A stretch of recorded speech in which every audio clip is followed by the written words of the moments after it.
우리 귀한 찬양 감사합니다. 우리 찬양의 가사처럼 우리 3일 저녁에 오신 모든 분들이 주를 사모하는 마음으로 독수리 날개치며 올라가듯이 승리하는 우리 이 밤이 되기를 주의 이름으로 축복합니다. 오늘은 계시록 2장 12절부터의 말씀으로 계시록 5번째 시간이죠. 발람에게 속지 마라, 세상에 속지 마라 라는 제목으로 말씀의 은혜 나누도록 하겠습니다. 제가 여러분 오늘은 이 핸드폰을 갖고 올라왔어요. 보통 설교 올라올 때는 핸드폰 안 가져오거든요. 울릴까봐.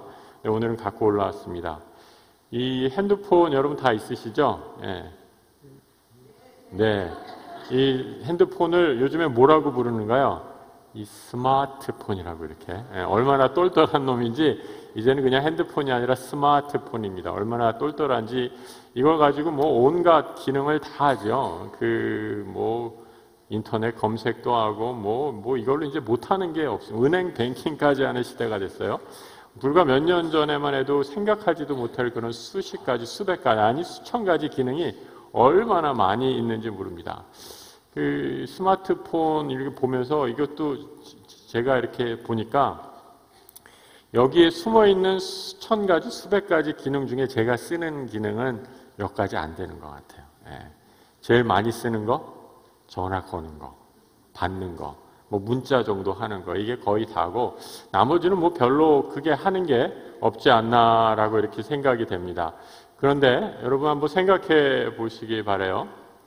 우리의 신앙도 한번 그렇지 않은가라는 생각이 됩니다. 우리 성경 말씀이 만약에 성경 말씀을 스마트폰이라고 생각해 본다면 이 성경 말씀을 주일에 한 번 듣는 분들 아마 이 스마트폰 전화만 거는 거로 사용하는 분이랑 크게 다르지 않을까. 공감하세요? 별로 공감 안 하시는 것 같은데.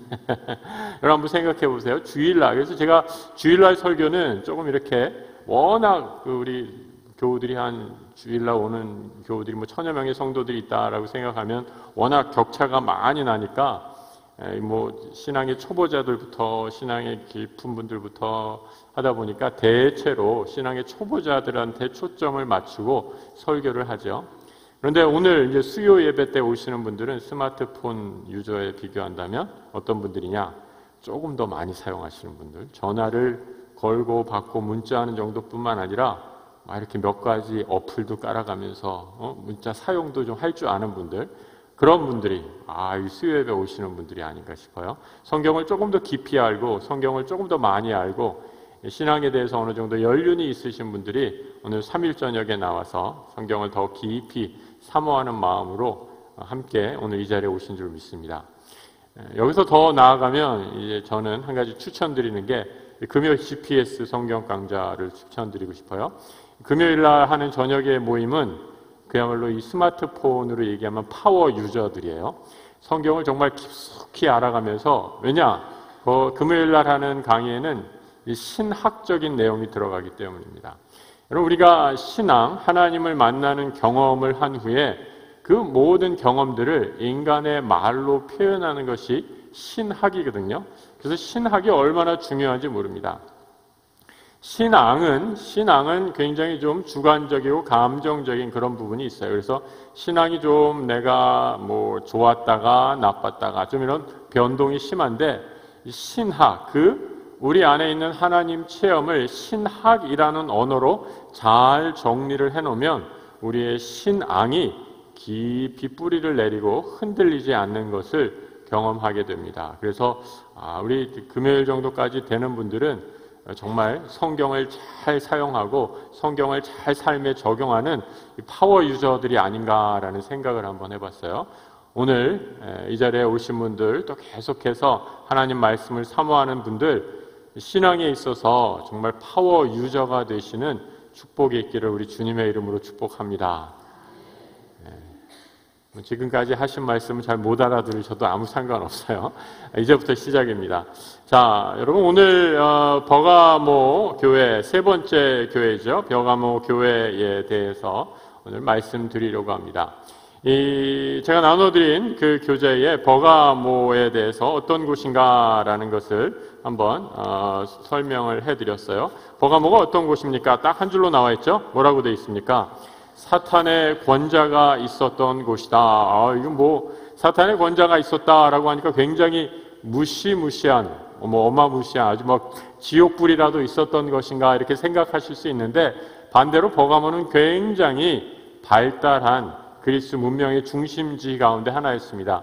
제가 버가모에서 인터넷에서 몇 가지 좀 사진을 가져왔는데 한번 보여주시죠. 우리 버가모, 우리가 이제 지금까지 다루는 7개 교회 중에 제일 북쪽에 위치한 교회가 버가모 지방입니다. 저 바다, 그 지중해 버가모 동그라미 친 데 보이시죠? 그 앞에 있는 바다를 그리스와 이렇게 이탈리아 반도 사이에 있는 에게해다 이렇게 부르는데, 에게해에서 약 내륙으로 5km 정도 들어가면 아주 가까운 곳에 버가모라는 그런 26km 정도, 16마일이니까 26km 정도 들어가면 버가모라는 지역이 나오게 되죠. 다음 사진 한번 보여주세요. 예, 그 당시 고대 왕국의 이 고고학적인 발굴에 의하면 지금 하얀 부분으로 된 것, 버가모 왕국, 이 그리스가 나라를 통일하기 전에 버가모라는 고대 왕국이 굉장히 오랫동안 존속을 하고 있었고요. 그 가운데 지금 우리가 살펴보는 버가몬 혹은 버가모, 우리말로 버가모라는 지역이 굉장히 발달한 그런 중심지의 역할을 하고 있었습니다. 그 흔적들이 몇 가지 남아 있는데요. 다음 사진 한번 보여주세요. 예, 이 사진은 1902년에 이 버가모 지역에 대한 대규모 고고학적인 발견이 시작하기 시작했어요. 이 19세기 초, 20세기 초, 19세기 말부터 고고학이라는 학문이 발달하면서 이제 땅을 파기 시작한 거예요. 땅을 파기 시작하니까 이 지역에 엄청난 유적들이 묻혀져 있는 걸 발견하게 됐고, 그 유적지가 오늘날까지 그대로 전해져 내려오고 있습니다. 1902년도부터 시작을 했으니까 굉장히 옛날, 거의 뭐 100년도 넘게 지난 그런 사진이죠. 다음 사진 한번 보여주십시오. 예. 그래서 그 사탄의 권자가 있다라고 이렇게 얘기하는데, 이 사진은 그 당시 로마 그리스 신을 섬기는 신전들이 아주 가득했던 그런 곳이 바로 이 버가모입니다. 이것은 바로 그 아테네 신전의 사이트고요, 이 장소이고요. 그러니까 여러분 지금 기둥만 남아 있지만 그 크기가, 규모가 얼마나 거대했는가라는 것을 알 수 있죠. 그 다음 사진 한번 보여주세요. 이 사진은 또 디오니소스는 이 술의 신이다라고 이렇게 얘기를 해요. 그러니까 여러분 이 그리스, 이 버가모에 사는 사람들이 술의 신을 섬겼다라는 말은 무슨 말이에요? 이거를 엄청나게 많이 마셨다라는 얘기예요. 이게 술이 풍부하고 늘 술독에 빠져서 살았다라는 그런 얘기죠. 술의 신을 섬길 정도로 온갖 사치, 향락, 쾌락의 문화가 아주 발달한 곳이 바로 이곳 버가모였다라는, 그러니까 온갖 우상신들의 신전이 만연했던 곳이 바로 여기였다라는 거죠. 이런 이 우상신들, 뭐 제우스 신전까지 다 있습니다. 그런 우상신들뿐만 아니라 나중에는 로마 황제의 신전까지 로마에서 이제 세우게 됩니다. 로마가 이제 점점 세력을 확대하면서 이 로마 황제를 어떻게 얘기하냐, 신격화하죠. 로마의 황제는 신의 아들이다, 아예 신이다라고 로마 황제를 신으로 섬기게 됩니다. 그래서 이 로마 황제의 신의 이름을 따서 이 유명한 로마 황제의 신전이 세워지게 되죠. 다음 사진 한번 보여주세요. 이 트라이아누스 황제라는 사람이 살았던 그 황제의 신전이 나타나고 있습니다. 또 얼마나 이 온갖 우상신들의 집절이었고요. 그 다음에 이제 살아있는 사람인 뭐 신화에 있는 신들을 섬긴다라는 건 봐줄만 한데, 그래도 이제는 로마 황제까지, 살아있는 로마 황제를 신으로 섬기는 그런 아주 우상 숭배, 이방 문화가 창궐했던 것이 바로 이 버가모였다라는 거죠. 그래서 이 버가모 지역의 이 흔적들, 유적들을 기반으로 해서 버가모가 얼마나 큰 지역이었는가라는 것을 요즘에 뭐 그런 거 많이 하잖아요. 3D 복원을 한 거예요. 그래서 이 당시의 유적의 이 도시의 크기를 한번 복원을 해봤더니 이런 사진이 나왔어요. 다음 사진 한번 보여주시죠. 예, 어마어마한 크기죠. 그 당시에 이 유적들을 차례대로 이렇게 하나하나 실물로 맞춰서 다시 복원을 해보니까 약간 이 지역이 버가모라는 지역이 이렇게 경사가 졌다고 해요. 낮은 곳에서 높은 곳까지 해발이 한 300m 차이가 나는데, 그리고 꼭대기에 올라가면 지중해 바다가 보일 정도로 굉장히 뷰가 좋은 곳, 아주 그 경치가 좋은 곳에 위치하고 있었고, 지금도 그 하수 시설을 이렇게 발견해 보면 이 짧게는 30m, 땅에서 그러니까 30m 내려가는 하수 시설부터 깊게는 거의 1m가 넘는 하수 시설까지, 하수 시설이 돼 있다라는 것은 엄청난 건축술과 그리고 이곳에 사는 사람들이 굉장히 높은 문명의 수준을 갖고 있었다라는 것을, 도시 문명의 삶을 살았다라는 거거든요. 그리고 중앙부에 저런 아고라 광장이라고 해서 온갖 사람들이 다 모여서 이방신들을 섬기고 황제에게 절하는 바로 이곳 가운데 예수 그리스도를 믿는 소수의 무리들, 버가모 교인들이 신앙생활을 하고 있었다라는 거죠. 또 하나 이 버가모는 저기에 있는 어느 건물 가운데 하나인데, 이 그리스 문명 이 지역에서 그 당시 세계로 쳐도 될 것 같아요. 그 당시 그리스 문명 지역에서 제일 큰 도시, 제일 큰 도서관이 알렉산드리아라는 수도에 있었어요. 그리스의 수도에 알렉산드리아라는 도시에 있었는데, 알렉산드리아 다음으로 이 그리스 지역에서 두 번째로 큰 도서관이 바로 이 버가모에 있었어요. 고고학적인 이 연구 발견에 의하면 아마 이 버가모의 도서관에는 20만 권의 장서, 20만 권의 장서다라는 게 여러분 우리처럼 이렇게 책, 낙권으로 되어 있는 게 아니라 이 당시는 다 스크롤, 두루마리, 20만 개의 스크롤을 가지고 있었다라는 거예요. 그러니까 여러분 제가 이 요한계시록 처음 할 때 성경 하나 전지를 갖고 있으려면 몇 천만 원이 든다라고 이렇게 얘기했잖아요. 그 성경 전체를 하나하나씩 거의 다 갖고 있을 정도로 굉장히 문화적이고 지식적이고 온갖 이 사상이 이렇게 아주 집약되어 있는 도시가 바로 버가모라는 그런 지역이었다라고 이렇게 말씀하고 있습니다. 그런데 예수님께서 뭐라고 말씀하시는가? 이곳은 사탄의 권자가 있는 곳이다 라고 이렇게 무서운 말씀을 하고 계시는 거죠. 왜 주님께서 이곳을 사탄의 권자가 있는 곳인가? 지금까지 살펴봤듯이 온갖 이방신들, 온갖 황제 숭배하는 이방신을 섬기고 사람을 숭배하는 그런 하나님을 대적하는 종교가 횡행했기 때문에 사탄의 세력 아래에 있는 곳이다. 겉으로 보기에는 아무리 화려해도 하나님을 섬기지 않는 곳, 그것이 바로 사탄의 지배 아래에 있는 곳이다 라는 거죠. 그러니까 여러분, 우리가 신앙의 기준을 어디에 두느냐가 굉장히 중요합니다. 내가 아무리 잘 먹고 잘 살아도 하나님을 섬기지 않는 삶을 살아간다면 그 삶은 오늘 버가모 교회에 주시는 주님의 말씀처럼 그곳은 바로 사탄의 권자, 사탄의 세력이 다스리는 곳이다 라는 것들을 우리가 꼭 기억할 필요가 있습니다. 자, 버가모 교회에 주시는 우리 주님이 어떤 분이신가? 좌우에 날선, 검을 가지신 분으로 묘사가 되고 있습니다. 여러분, 각 교회에, 7교회에 주님이 처음에 자신을 소개하는 말씀을 하신다라고 이렇게 말씀을 드렸어요. 그런데 주님이 각 교회에 자신을 설명하는 그 내용이 주님이 나를 소개하면서 조금씩 다 다른 것을 보게 돼요. 상대방, 그러니까 이 편지를 받는 교회가 어떠한 상황과 형편이냐에 따라서 주님이, 예수 그리스도께서 내가 이 교회, 나는 이러한 분이다, 이러한 사람이다 라고 소개하는 게 조금씩 달라진다라고 이렇게 얘기합니다. 마찬가지죠. 여러분, 우리가 학교에 만약에 학교에 여러분 무슨 학교에서 아이가 무슨 학부모 안 좋은 예 들지 말고 학부모 모임을 한다라고 생각해 보세요. 부모님들이 쫙 모여서 만약에 자기 소개를 한다. 그러면 여러분 뭐라고 소개합니까? 돌아가면서 얘기할 때 저는 누구누구 엄마예요. 누구누구 아빠예요. 그거면 족하죠. 왜요? 학교에서 선생님이 만나자고 그래서 모임이라면, 그런 모임이라면 나는 누구의 엄마입니다. 나는 누구의 아빠입니다. 라고 얘기만 해도 충분하다라는 거죠.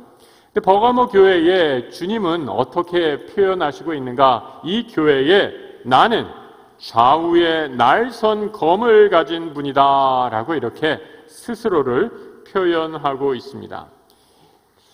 이 버가모는 아까 우리 사진에서 본 것처럼 굉장히 로마 문화 영향을 많이 받은 곳인데, 특별히 유명했던 곳이 로마 황제가 하사한 칼이 이 지역에 보관되고 있었다라고 이렇게 전해집니다. 황제가 하사한 칼, 여러분 가끔 이렇게 집에 가보면 우리 성도님들 중에 장군도 같이 이렇게 큰 군 출신 분들이 그런 검을 보관하고 계신 분들이 계세요. 그런 검은 어떻게, 이게 제가 물어보니까 군에서 나올 때, 전역할 때 기념으로 주신 거다라고 이렇게 얘기하더라고요. 그런데 이 도시에 황제가 화사한 아주 큰 검이 있었다라는 거죠. 그 검의 이름이 정의의 검이었어요. 왜 정의의 검이라고 불렀을까? 황제가 이 버가모 지역에 황제의 검, 정의의 검을 하사한 이유는 딴 거 아무것도 없어요. 왜요? 황제의 신상, 황제의 신정까지 잘 세우고, 그리고 꼬박꼬박 로마에 세금을 잘 냈기 때문에. 그러면 정의롭다라고 이렇게 얘기하는 거예요. 그래서 이 도시가 칭찬을 받았는데, 우리 주님이 지금 이 버가모에 있는 성도들에게 편지하는 내용은 뭐냐? 나야말로 세상에 로마 황제가 주는 정의의 검이 아니라 내가 가진 검이야말로 좌우에 날선 검을 가진 그런 하나님 나라의 검이다라고 이렇게 말씀하는 거예요. 왜 우리 주님께서 특별히 버가모에게 이런 말씀을 하셨을까? 말씀드린 것처럼 버가모는 온통 이방 문화, 이방 종교, 온갖 타락한 세상의 영이 너무나 많이 세상에, 심지어 교회 안에까지 들어와 있었기 때문에 이 버가모 교회의 영적 성도들에게 가장 필요한 것은 영적으로 하나님의 진리의 검으로 절단하는 것, 잘라내는 것, 죄를 도려내는 것이 무엇보다도 시급했기 때문에 나는 좌우에 날선 검을 가진 분이다 라고 이렇게 말씀하시면서 버가모 교회에게 편지하고 있었다라는 거죠. 그럼 세상과 너무 혼합되면 죄를 죄인 줄도 모릅니다. 우리가 주님을 만나기 전에 우리의 모습은 무엇인가? 죄를 죄인지도 모르고 살아가는 것이 우리의 모습이죠. 그런데 주님을 만나게 되면 이것이 죄이구나 라고 깨닫게 되면서 이 죄된 모습들을 내 삶에서 도려내려는 영적인 전쟁이 시작이 됩니다. 하나님의 진리의 말씀을 가지고 도려내야 되죠. 죄의 질병을 도려내야 됩니다. 그래서 여러분 히브리서 4장에는 이런 말씀이 있어요. 우리 한번 같이 우리 나눠드린 핸드아웃 4장 12절 13절 있습니다. 같이 12절만 한번 같이 읽어볼게요. 시작. 하나님의 말씀은 살아있고 활력이 있어 어떤 검보다도 예리하여 혼과 영과 및 관절과 골수를 찔러 쪼개기까지 하며 마음의 생각과 뜻을 판단하나니. 여기까지요. 12절 하나님의 말씀은 살아있고 운동력이 있다라고 이렇게 말씀하죠. 여기에도 똑같은 표현, 오늘 계시록에서 얘기한 것처럼 좌우의 날선 검과 같다라고 이렇게 말씀하고 있어요. 그런데 여러분, 이 좌우의 날선 검으로 우리 하나님이 잘라내시는 것, 도려내시는 것을 한번 잘 보세요. 혼과 영, 그 다음에 뭐라고 돼 있어요? 관절과 골수를 찔러 쪼개기까지 하신다라고 이렇게 얘기해요. 여러분 좀 이상하지 않아요? 뭐가 이상해요? 여러분 혼과 영, 여러분 눈에 우리 옆에 앉으신 분 한번 보세요. 혼이 보이십니까? 영이 보이십니까? 옆에 분들 얼굴을 한번 보세요. 좀 피곤해서 오늘 좀 얼이 빠져 보이세요? 혼이 없으신 것 같으세요? 막 졸음이 와서 지금 입신 직전이십니까? 여러분 우리가 눈에 잘 안 보여요. 혼과 영은. 그리고 또 그 다음에 뭐라고 돼 있어요? 관절과 골수 찔러 쪼개기까지 한다. 여러분 옆에 앉아있는 분 관절, 골수 보이세요? 근데 어떻게 쪼갠단 말이에요? 이 관절, 골수는 엑스레이 찍어봐야 돼요. 그죠? 특히 뼈는 엑스레이 찍어봐야 되고 골수는 그 뼈에 들어가 있는 수액과 같은 거잖아요. 이거는 뭐 골수를 추출해내지 않은 고도의 의학적인 기술이 아니면 어떻게 다룰 수가 없는 부분이에요. 그런데 왜 하나님께서 이 시브리서의 저자를 통해서 하나님의 말씀은 혼과 영혼, 관절과 골수를 찔러 쪼개기까지 한다라고 이렇게 말씀하셨을까? 그 해답이, 그 문맥이 그 다음에 이어지는 13절과 연결해서 우리가 읽어야지 그 12절의 말씀을 파악할 수 있다는 거죠. 13절을 같이 한번 읽어보겠습니다. 지으신 것이 나타나지 않음이 없고 우리의 결산을 받으신 이의 눈앞에 만물이 벌거벗은 것 같이 드러나느니라. 자, 우리 하나님의 말씀, 진리의 검, 좌우의 날섬 검과 같은 하나님의 말씀은 어떠한 말씀이냐? 우리를 벌거벗은 모습 그대로 우리의 내면에 가장 깊이 숨어있는 죄의 모습까지도 낱낱이 보시는 그런 진리의 하나님, 그 진리의 검을 가지신 분이 우리 주님이시다라는 거예요.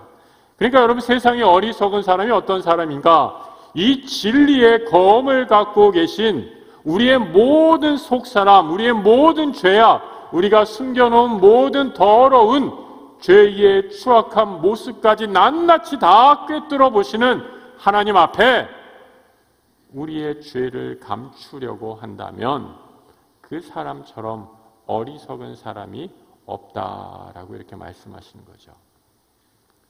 영과 혼을 찔러 쪼개기까지 하고 관절과 골수를 꿰뚫어 그것을 죄를 부분을 도려나기까지 해야 한다라고 말씀하시는 이유가 바로 여기에 있다라는 겁니다. 여러분, 그래서 하나님 앞에 설 때, 이 진리의 검 앞에 설 때 우리가 고백하는 것이 무엇입니까? 내가 그동안 내 안에 있던 깊은 죄악의 모습, 하나님 앞에 불순종했던 모습을 발견하고 성경에 있는 수많은 사람들이 고백하는 것, 하나님의 진리의 말씀인 검 앞에 섰을 때, 진리의 검 앞에 섰을 때 탄식하고 기도하는 내용이 어떤 것입니까? 주여, 나는 죄인입니다. 나를 떠나시옵소서. 내가 이 죄를 어찌할꼬라는 그런 나 스스로 아무것도 할 수 없는 무력감, 그리고 하나님 앞에서 떨게 되는 그런 경외감을 고백하면서 하나님 앞에 나아가게 된다라는 거죠. 하나님은 우리의 모든 것을 꿰뚫어 보시는 분입니다. 우리의 죄가 무엇인가? 우리가 숨겨놓은 죄, 하나님 앞에 낱낱이 다 고하는 이 밤이 되시기를 축복합니다. 또한 우리 주님 어떤 분이십니까? 내가 어디 사는지 어디 있는지 아는 분이다 라고 이렇게 말씀하고 있죠. 여러분, 이 7교회에 보낸 편지의 특색은 다 이 서머나 빌라델비아 교회만, 이 두 교회만 제외하고 먼저 칭찬을 하세요. 너희들 참 잘하고 있구나. 그리고 그 칭찬 가운데 이어지는 잘못한 것을 하나 지적을 하세요. 그리고 잘못한 것을 회개하라 라고 이렇게 말씀하시면서 회개하면 주어지는 상급을 얘기해 주십니다. 이게 참 우리 주님의 대화의 기술인 것 같아요. 지난번에도 말씀드렸듯이 누구를 딱 잘못했을 때 아이들에게도 여러분 한번 적용해 보시기 바랍니다. 아이들이 뭐 잘못하잖아요. 그 잘못하면 우리 부모님들은 막 기다려주는 게 힘들잖아요. 기다려주지 못하니까 아유 저 XX 막 이러면서 욕하고 함부로 막 욕하고 아이들의 자존감을 막 파괴하려는 말들을 하게 되는 것을 보게 돼요. 요즘에 육아가 얼마나 힘듭니까? 그러니까 엄마들도 아빠들도 부모들도 다 힘드니까 이게 좋은 말이 안 나오고 거친 말이 나오게 된다라는 거죠.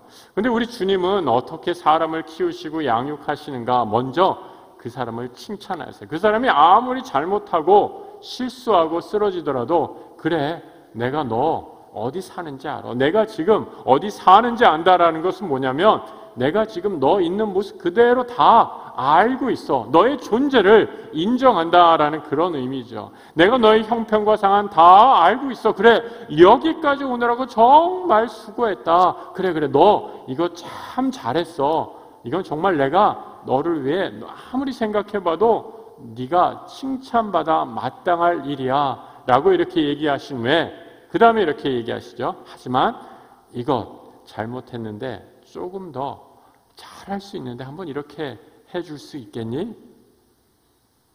별로 감동이 안 되시는가 봐요. 여러분, 만약에 그렇게 얘기한다면 우리 자녀들이 달라집니다.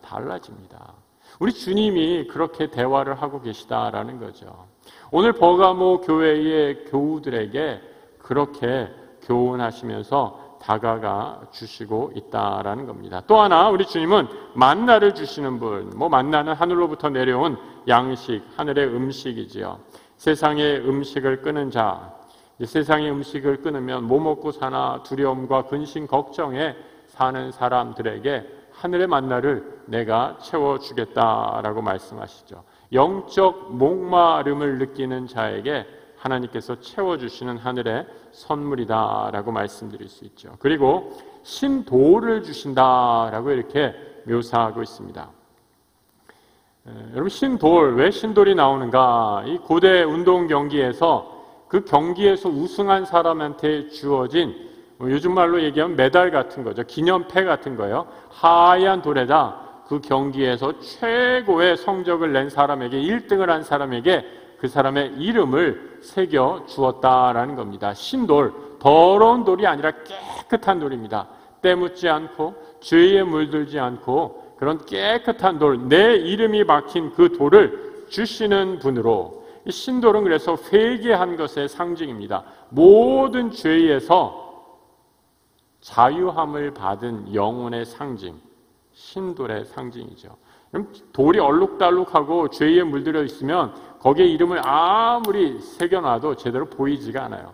신돌에 이름이 새겼을 때 잘 보인다라는 거죠. 신돌에 이름이 새겨지는 축복이 오늘 이 밤에 우리 모든 예배 오신 성도들에게 넘치시기를 축복합니다.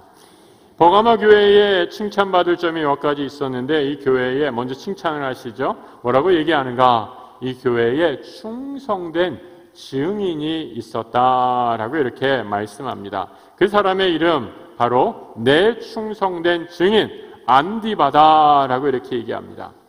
사탄의 권자가 있는 곳 가운데, 우상의 신들, 우상의 권세가 판을 치는 이곳 가운데 주의 복음을 전하다 안디바가 잡혀서 순교를 하게 됩니다. 안디바는 아마 버가모 교회에 있었던 목회자가 아닌가라고 이렇게 추정을 하고 있습니다. 여러분, 교회의 목사님이 주의 말씀을 전하다가 그 교회가, 그 목사님이 순교를 당하게 된 거예요. 그러면 여러분, 그 교회 계속 다니실 수 있겠어요? 이게 정말 심각한 질문이죠. 우리는 지금 지난번에 말씀드린 것처럼 그런 이 순교의 시대를 살고 있지 않잖아요. 그런데 이 에베소, 그 계시록에 있는 7교회의 성도들은 죽느냐 사느냐 이런 상황 가운데 살고 있었다라는 거죠.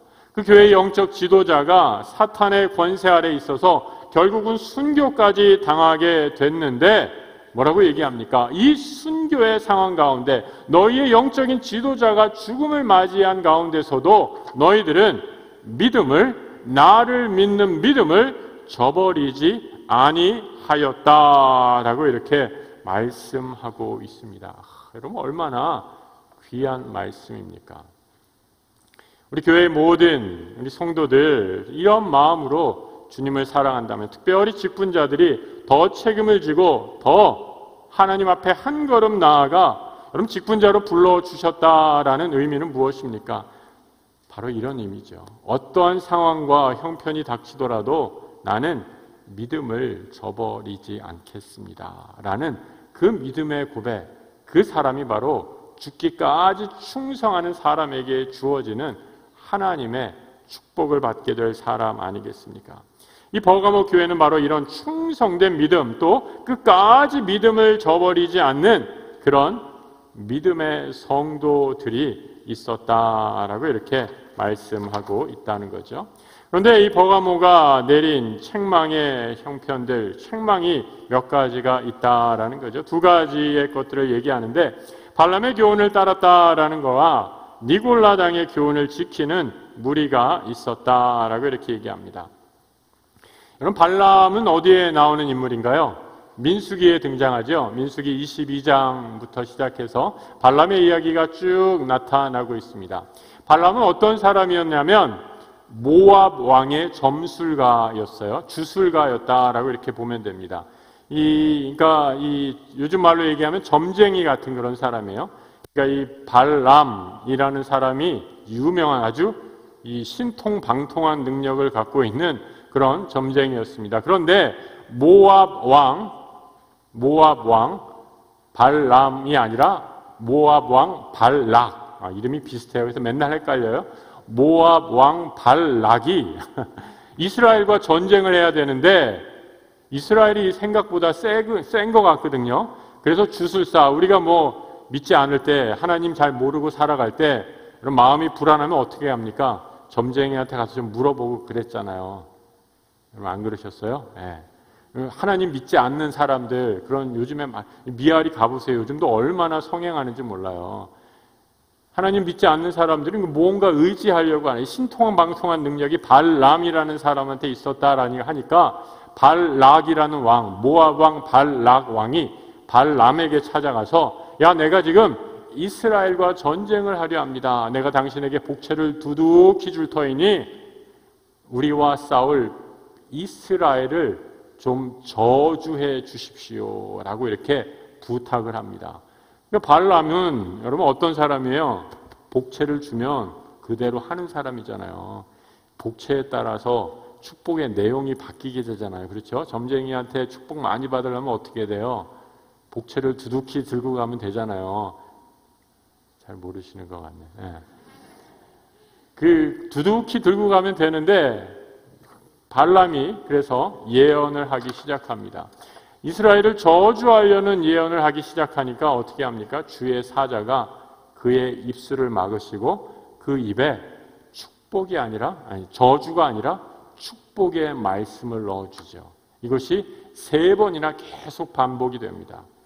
세상은요, 여러분, 우리 그리스도인들에게 세상을 살아가면서 그래, 저주의 말을 해라. 이따위 세상, 이까이 거, 이렇게 욕하면서 세상을 그냥 네 마음대로, 네 욕심대로 살아가라. 이놈의 세상 엎어져라. 온갖 저주의 말을 해대라. 라고 이렇게 우리를 다그칠지 모르지만 하나님의 백성, 하나님을 믿는 사람의 하나님의 백성을 하나님은 이 세상에 그대로 저주의 말의 노예가 되도록 내버려 두지 않으신다라는 거죠.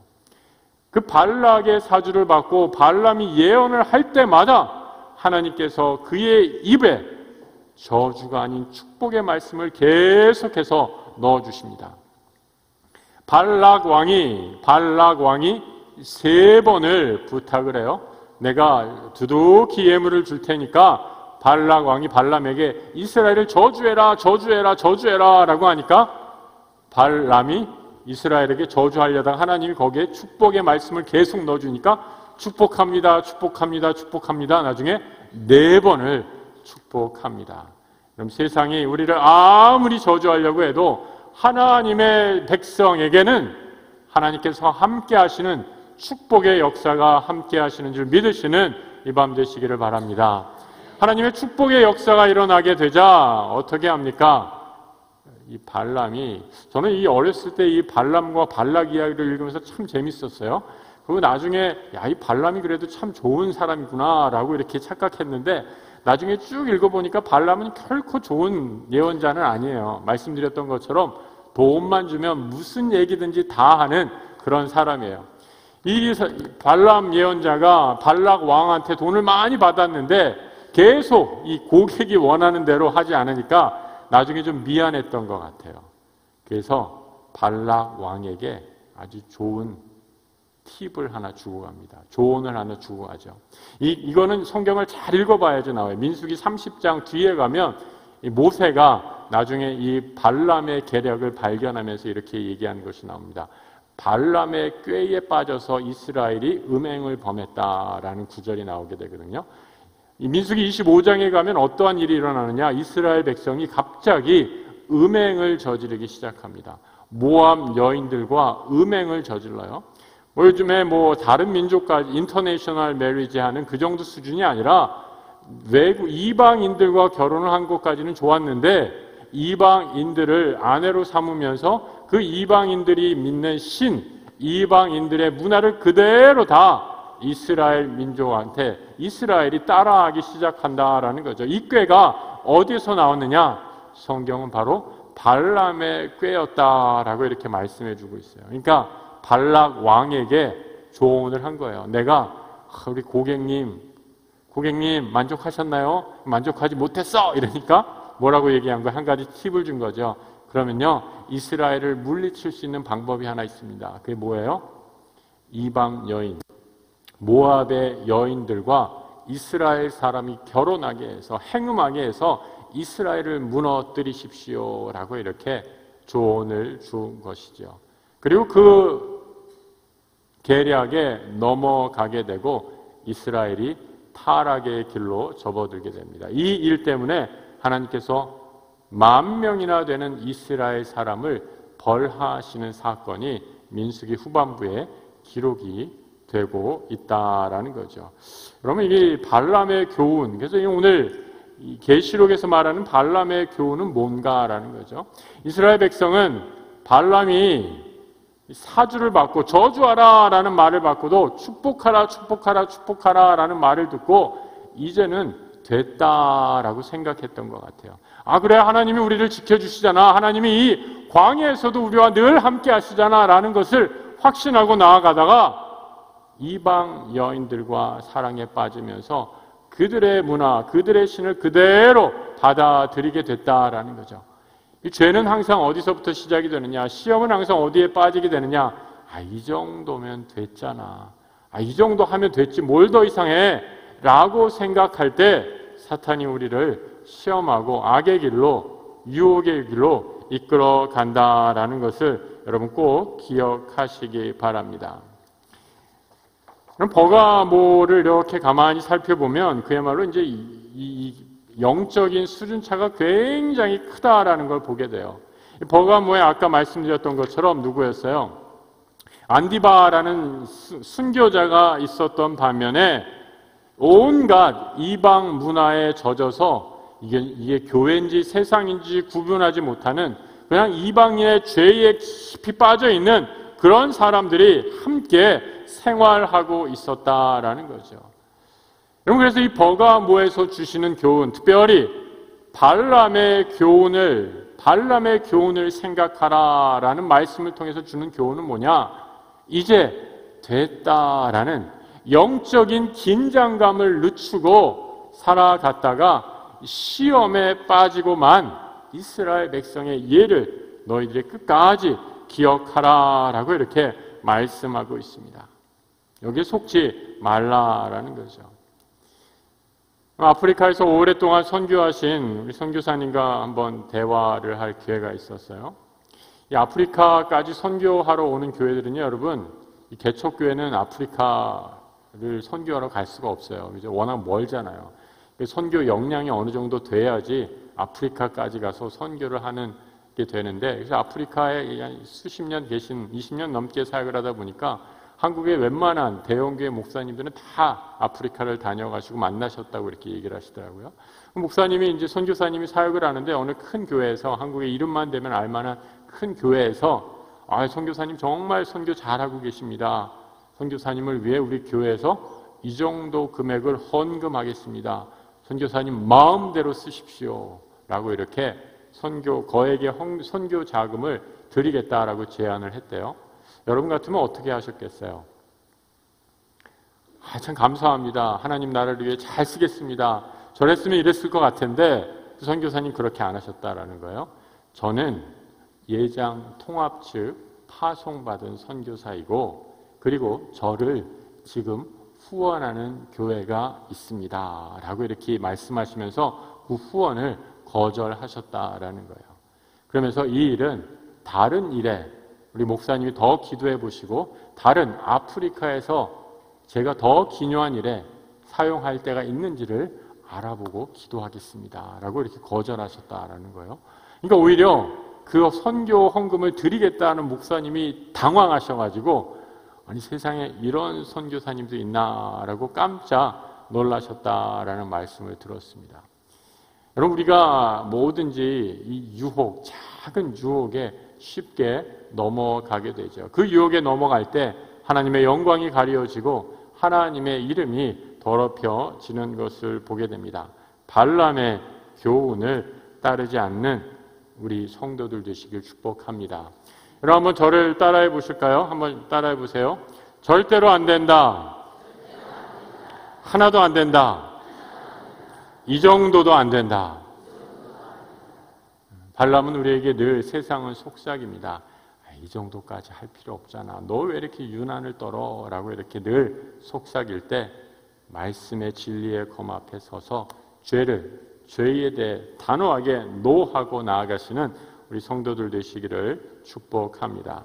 자, 버가모가 해야 할 일이 무엇이었는가? 우리 주님이 버가모를 향해 하시는 말씀 16절에 이렇게 얘기하죠. 회개하라. 모든 교회, 하나님의 길에서 벗어난 교회, 진리의 길, 생명의 길에서 벗어난 교회에 하시는 공통적인 말씀, 회개하라라는 겁니다.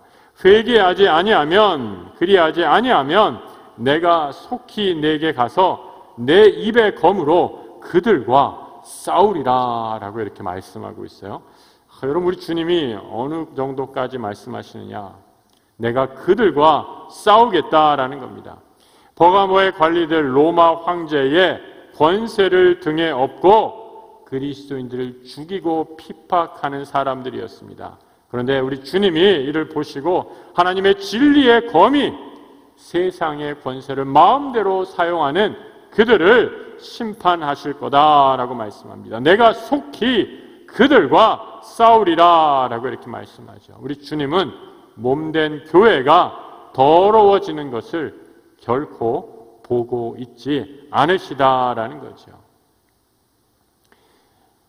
여러분, 이 그들이다라는 것, 내가 그들과 싸우리라라는 말은 교회 밖에 있는 세상의 권력을 마음대로 휘두르는 하나님의 대적자들을 1차적으로 가리키지만 또 하나 교회 안에 있는 다수의 침묵하는 그리스도인들을 향하는 외침이기도 합니다.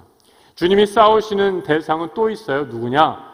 교회 안에 들어와 있지만 여전히 세상을 쫓아 살아가고 있는 한 발은 하나님 편, 한 발은 세상 안에 걸쳐놓고 왔다 갔다 하는 그런 사람들, 주님의 교회가 더러워지기 때문에 내가 그들과도 싸우겠다라고 말씀하고 있는 것입니다. 여러분, 우리가 어떻게 이 하나님의 말씀 앞에 반응해야 할까? 오늘 주님이 이렇게 말씀하죠. 회개하라 말씀하신 후에 귀 있는 자는 성령이 교회에게 하시는 말씀을 어떻게 하라고요? 들을지어다. 말씀을 들을지어다. 여러분, 이 말씀을 들으라라는 말씀은 요한계시록의 7교회에 하시는 공통적인 말씀으로 우리가 받아도 좋습니다. 우리가 쭉 살펴보면 7교회에 항상 말씀을 들으라, 귀 있는 자는 들어라 라는 말씀이 반복해서 나오는 것을 보게 됩니다. 성령이 말씀하고 성도는 들어야 한다라는 거죠. 여러분, 교회는 어떤 곳입니까? 교회는 듣는 공동체입니다. 교회는 말하는 공동체가 아니에요, 여러분. 교회는 듣는 공동체입니다. 그럼 교회가 어떻게 하나 될 수 있을까 한번 생각해 보세요. 우리 교회 1000여 명의 성도가 다 제 말을 하게 되면, 다 자기 말을 하게 되면 어떻게 됩니까? 1000명의 의견이 이 교회에서 서로 내가 옳다, 네가 그러다라고 싸우게 되면 이 교회는 하나가 될 수 없다라는 거죠. 교회는 말하는 곳이 아니라 말씀을 듣는 곳이다라는 거죠. 말씀을 들으면서 내 생각과 다르더라도 우리는 말씀을 기준으로 놓고 그 말씀 안에서 하나가 되고 주의 뜻을 바라보며 하나로 한 몸 되어서 사역을 가능하고 감당할 수 있다라는 것입니다. 우리 모두가 생각과 처지, 형편이 다르기 때문에 내 말을 하기 시작하면 교회는 분열되고 깨어질 수밖에 없다라는 겁니다. 그래서 여러분 요한복음 16장 13절에 이렇게 주님이 말씀하세요. 우리 뒷면에 16장 13절 찾아놨는데 같이 한번 읽어보겠습니다. 요한복음 16장 13절 같이 한번 읽어볼까요? 그러나 진리의 성령이 오시면 그가 너희를 모든 진리 가운데로 인도하시리니 그가 스스로 말하지 않고 오직 들은 것을 말하며 장래일을 너희에게 알리시리라. 그럼 진리의 성령도 뭐라고 말씀하시고 계세요? 내가 하나님 아버지께 들은 말씀을 너희에게 그대로 전하시겠다라고 말씀하고 있어요. 성령님도 우리에게 하나님 아버지께 들은 말씀을 전하시는데 우리가 뭐라고 하물며 내가 어떻게 내 말을, 내 생각을 주장할 수 있겠습니까? 그래서 여러분 잘 듣는 거, 졸면서 듣는 게 아니라요, 딴 생각하면서 듣는 게 아니라요, 집중해서 경청하는 거죠. 그야말로 귀를 쫑긋 세우고 온 몸을 다해서 하나님이 무엇을 말씀하시는가 듣는 경청의 행위는 정말 아주 귀한 영적인 행위라는 것을 보게 됩니다. 이 듣는 것이 무너지면, 듣는 귀가 망가지면 신앙이 무너지는 것을 보게 됩니다. 축복 중에 축복은요, 그래서 듣는 것입니다. 이사야 50장 5절의 말씀 같이 한번 읽어볼까요? 주 여호와께서 나의 귀를 여섰으므로 내가 거역하지도 아니하고 뒤로 물러서지도 아니하며. 이사야 35장 5절의 말씀, 그때에 맹인이 눈이 밝을 것이며 못 듣는 사람의 귀가 열릴 것이며. 여러분, 귀가 열리는 것, 메시아, 하나님의 아들 메시아가 이 땅에 오실 때 나타나는 아주 중요한 현상, 또 축복 가운데 하나입니다.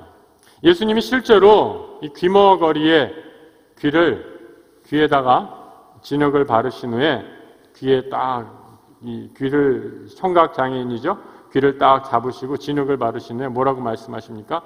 에바다 라고 말씀하시죠. 에바다가 뭐예요? 열리라 라고 하니까 그 귀가 고쳐지고 나음을 입었던 기사가 성경에 나타나 있지 않습니까? 여러분 참 재밌어요. 정말 저도 오늘 이 구절을 묵상하면서 발견한 것이, 예수님이 내 손이 범죄하면 뭐라고 얘기해요? 손 잘라버려. 발이 범죄하면 너 발 잘라버려 라고 이렇게 얘기합니다. 사지가 멀쩡하고 지옥 가는 것보다 사지가 없는 채로 천국 가는 것이 더 낫다라고 말씀하시기에 그 정도로 아주 분명하게 죄를 짓지 말라라고 얘기하시죠. 또 뭐라고 얘기합니까? 눈이 간음을 하면 뭐라고 말씀하세요? 네 눈 뽑아버려. 얼마나 무서운 말씀이에요. 그 정도로 철저하게 죄에 대해서 멀리하라라고 말씀하시는데, 예수님 뭐라고 말씀하셨어요? 너 귀가, 너 뭐 안 좋은 거 듣니? 귀로 범죄하니? 귀 뽑아버려. 이렇게 말씀하시진 않아요? 성경에 예수님이 귀 뽑아버려라, 귀를 불구로 만들어라, 이런 구절 보신 적 있어요? 다른 성경 보시는 분이에요? 그런 구절은 단 한 구절도 없어요. 왜요? 귀는 복음의 역사에 있어서 가장 마지막까지 지켜야 할 최고의 영적인 통로, 마지막 기본적인 통로이기 때문에 귀는 하나님께서 늘 지켜주시는 게 아닌가라는 생각을 하게 됐어요. 여러분, 귀가 열려 있어야 합니다. 반드시 들어야 합니다. 어떻게 들어야 하는가? TV 광고 듣듯이 스치듯 들어서는 안 되고요.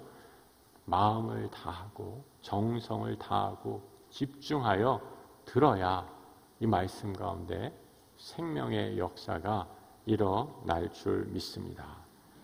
여러분, 우리 주님이 세상의 모든 소리, 요즘에 얼마나 이 잡다한 소리가 많이 들려옵니까? 집에 가면 모두 다 그렇잖아요. 거실에 커다란 TV가 늘 24시간 켜 있어서 그냥 매일매일 나오는 광고 소리, 뭔가 세상의 시끄러운 소리로 가득 차 있잖아요. 근데 우리 주님이 그 세상의 소리를 다 막으시고 우리의 귀를 잡고 이렇게 오늘도 말씀하십니다. 뭐라고요? 에바다, 열리라, 말씀에 대하여 우리의 귀를 열어놓아라 라는 겁니다. 그래야 우리가 살리라 라고 말씀하는 거죠. 이렇게 회개하고 귀를 열고 말씀을 들을 때 누리는 축복, 우리의 이름이 버가모 교회에 끝까지 믿음을 지키는 자에게 주어지는 축복이 만나를 주고 감추었던 만나, 이 감추었던 만나. 하나님께서 귀가 열림으로 들리지 않았던 하나님의 말씀이 들리게 되는 축복을 얻게 되고 흰 돌을 줄 터이다. 그런데 이 돌이 내 이름이 새겨진 돌이다라고 말씀하고 있습니다. 특별히 새 이름이다라고 이렇게 얘기하고 있어요. 여러분, 이 이름 왜 새 이름이냐? 이 돌 위에 흰 돌에 새겨진 새 이름은 이 돌을 받은 사람밖에 알 수 없기 때문입니다. 하나님의 신비한 교제, 하나님과의 신비한 영적 소통의 축복이 그 사람에게 넘치도록 임하기 때문에 하나님께서 그에게 신돌을 주겠다. 이 축복을 누리라라고 말씀하고 있는 것입니다. 오늘 버가모에게 주어진 축복의 음성이 오늘 우리들에게 그대로 우리 성도들에게 함께 하시기를 우리 주님의 이름으로 축복합니다.